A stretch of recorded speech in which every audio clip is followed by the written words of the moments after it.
In retaliation for Fort Pillow, Grant ended the system under which prisoners had always been exchanged, until the South agreed to recognize no distinction whatever between white and colored prisoners. Davis and Lee refused. North and South, prisons soon bulged with unexchanged prisoners. Already inadequate prison camps became nightmares.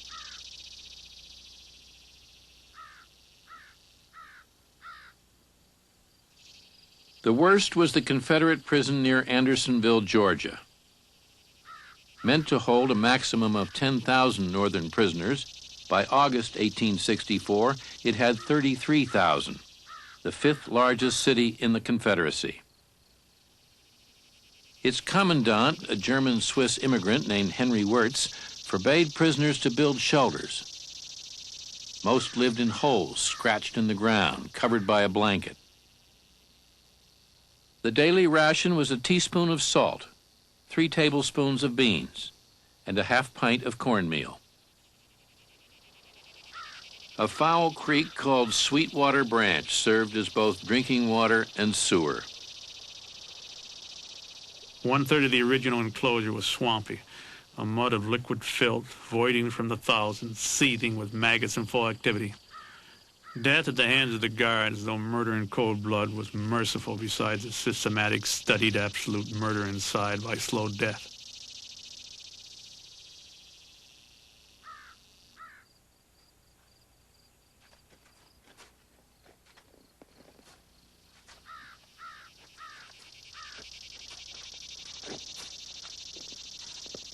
In 1 year, 13,000 men died at Andersonville and were buried in mass graves.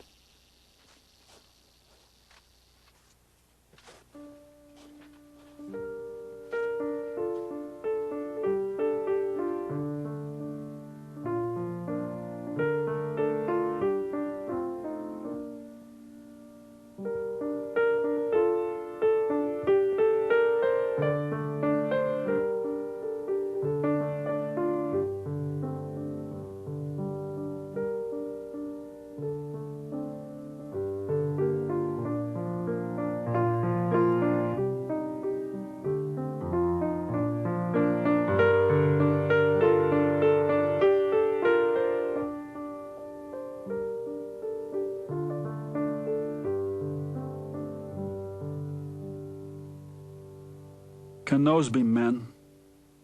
Are they not really corpses? They lay there, most of them, quite still, but with a horrible look in their eyes. The dead there are not to be pitied as much as some of the living that have come from there, if they can be called living. Walt Whitman. When I was taken prisoner, I weighed 165 pounds. And when I came out, I weighed 96 pounds and was considered stout compared with some I saw.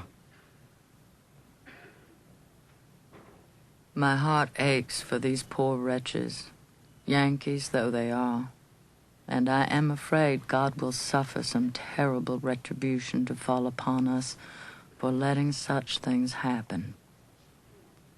If the Yankees should ever come to Southwest Georgia and go to Anderson and see the graves there, God have mercy on the land.